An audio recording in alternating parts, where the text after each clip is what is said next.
Assalamualaikum warahmatullahi wabarakatuh. Perkenalkan, urang sararehat di kelompok 3 12 MIPA 5 bade macakeun materi-materi bahasa Sunda dina tugas akhir ieu. Materi nu pertama nyaeta aya bahasan tradisi. Pengertian: bahasan atau pedaran mangrupa tulisan anu medar hiji pasualan dumasar kana fakta-fakta nu kapanggih tina pangalaman sorangan atawa tina pananglungtikan. Bahasa ngeunaan tradisi Sunda tangtu wae medar ngeunaan unak-anik tradisi di hiji masyarakat Sunda kaya kaning adat istiadatna, ritual budaya atikan, pakasaban, tatanen, jeung sabagaina. Bahasan sarua jeung artikel atawa esei, boh caritana, boh eusina. Wangun tulisan bahasan. Nyata nu pertama aya argumen. Eusina ngajentrekeun jeung nerangkeun bener henteuna hiji perkara dumasar kana alesan anu kuat, nepikeun ka bisa percaya jeung ngahudang pamaca pikeun milampah hiji pagawean. Nu kadua aya deskripsi, nyaeta tulisan anu ngagambarkeun objek. Nu katilu aya narasi, nyaeta tulisan anu nyaritakeun lumangsungna hiji kajadian ti mangsa kalawan ngaruntoy. Nu kaopat aya eksposisi, nyaeta wacana anu eusina ngajentrekeun tumedar hiji objek, prosesna, tujuanana, jeung gunana. Selanjutnya aya carita wayang. Pengertianna, carita wayang teh nyaeta carita anu sok dilakonkeun dina pagelaran wayang. Carita wayang ieu asalna ti India. Babon carita wayang atawa sumberna ti Ramayana karya Walmiki jeung Mahabharata karya Wyasa. Harti kecap wayang nurutkeun Kamus Bahasa Sunda nyaeta asalna kecapna ti kecap bayang atawa kalangkang. Hartina lalakon wawangan adeg pangadegna jalema boh lahirna boh batinna diwujudkeun ku peta-peta wayang jeung dilakonkeun ku dalang bari dipirik ku gamelan. Carita wayang asup ka urang bareng jeung asupna agama Hindu. Ku para wali dipake media pikeun nyebarkeun agama Islam. Di tatar Sunda, wayang mimitina sumebar sacara lisan, laju ditulis dina naskah kuno jeung wawacan. Mimitina aya pagelaran wayang pangaruh ti Jawa. Tuluy urang Sunda nyiptakeun wayang golek. Rupa-rupa carita wayang jeung pagelaranna terus mekar boh wangunna boh pagelaranna. Rupa-rupa carita wayang. Nu kahiji, wayang golek nyaritakeun lalakon Mahabharata jeung Ramayana. Nu kadua aya wayang cepak nyaritakeun lalakon Amir Hamzah ti tanah Arab. Nu katilu aya wayang klitik nyaritakeun lalakon ti negeri Cina. Nu kaopat aya wayang sulu nyaritakeun lalakon sajarah Indonesia. Selanjutna aya resensi film. Pengertian ti resensi, nyaeta istilah resensi asalna tina basa Belanda, recenti, serapan tina basa Latin, recensio, recensere, jeung revidere. Nu hartina nepikeun atawa nyaritakeun deui. Nilih kana harti kitu nu disebut resensi teh nyaeta ngajen atawa meunteun kana hiji karya, saperti buku, film, atawa drama jeung musik. Struktur resensi. Nilih kana wangunna biasana resensi teh miboga 4 struktur. Nyaeta aya identitas karya, ringkesan carita, tilik eusi, jeung panutup.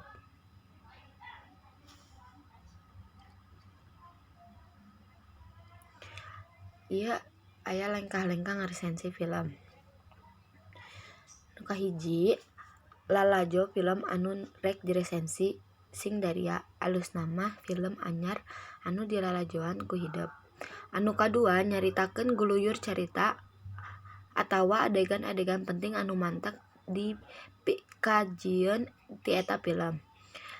Nu katilu, nyatetkeun pamanggih atawa sawangan hideup.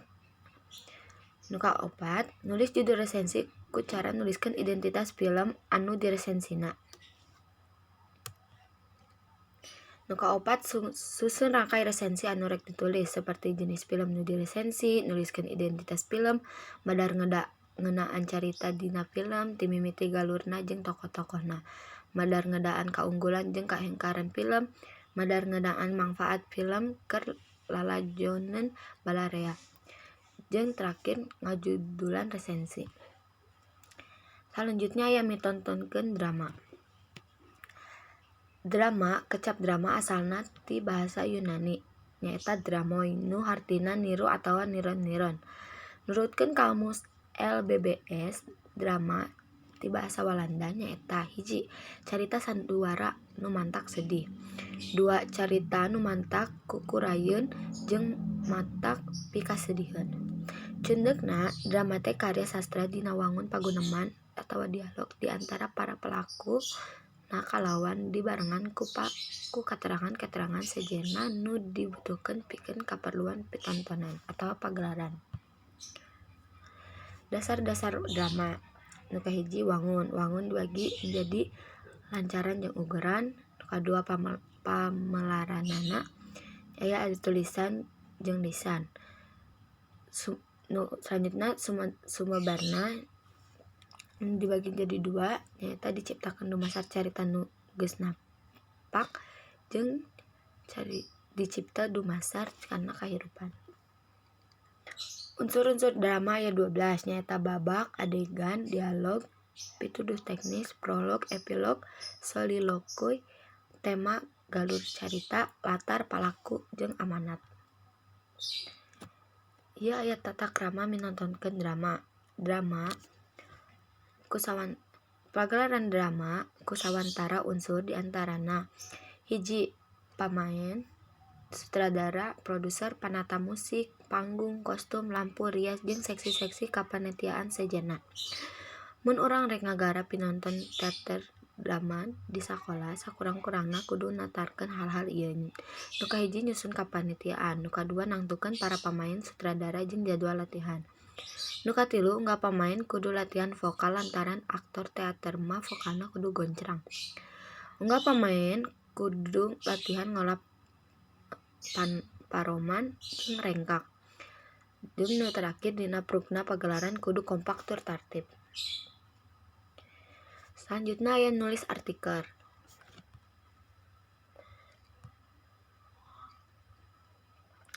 Pengertian artikel. Artikel nyaeta esei anu dimuat dina media massa saperti surat kabar, majalah, atawa internet. Eusina bisa mangrupa karya ilmiah, opini, atawa sawangan jeung pamadegan pribadi. Kana hiji hal, laporan lalampahan atawa laporan ngeunaan kaayaan, bisa oge kritik kana hiji pasualan atawa kaayaan. Ieu aya ciri-ciri ti artikel. Nu kahiji aya ngaran nu ditulis, miboga gagasan nu aktual atawa nu katilu gagasan anu diangkat dina tulisan kudu patali jeung kapentingan jalema rea. Nu kaopat ditulisan kalayan referensial ku visi nu intelektual. Nu kalima dipindangkeunana dina basa nu hirup, populer, jeung komunikatif. Nu kagenep singkat jeung tuntas. Nu terakhir orisinil, artikel anu ditulis karya sorangan lain mindahkeun karya batur. Aya jenis-jenis artikel. Nu kahiji aya artikel narasi, artikel deskripsi, artikel eksposisi, artikel argumentasi, jeung artikel persuasi.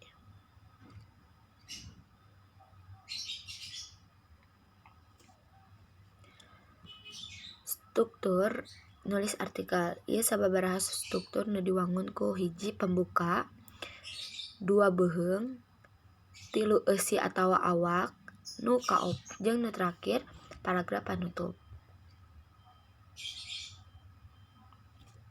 Hal-hal anu penting nulis artikel. Nu kahiji kudu peka, leukeun, sabar, jujur, daekan, jeung kuat hate. Ieu aya contoh artikel.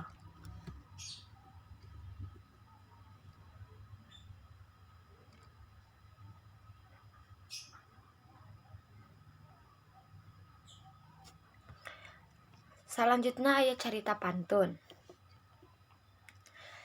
Katerangan. Carita pantun nyaeta carita rekaan anu ukuranana panjang, gelar, dina lisan, sarta ngandung hal-hal nu mere kesan pamolahan.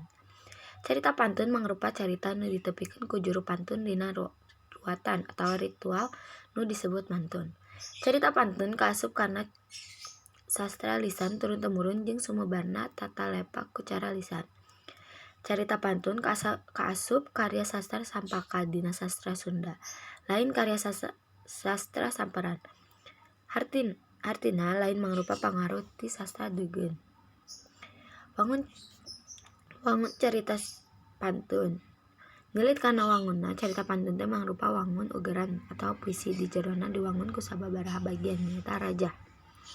Biasana ditembangkeun ku juru pantun samemeh mangkat cerita.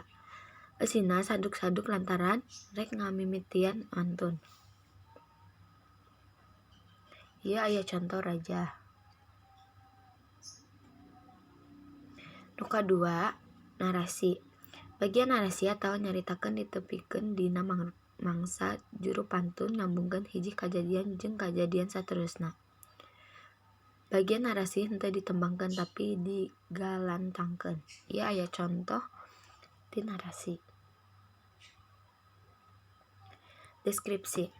Nyaeta bagian anu ngagambarkeun tingkah paripola hiji tokoh dina kajadian saperti Puru Dangdang, Satria Ngapung, Ki Lengser Lumpat jeung sabagayna. Ieu aya contoh ti deskripsi. Nu kaopat, dialog. Nyaeta paguneman di antara para palaku sakumaha umumna dialog teh di antarana pikeun ngagambarkeun watek atawa karakter palaku, ngalancarkeun jalan carita jeung nepikeun gagasan-gagasan.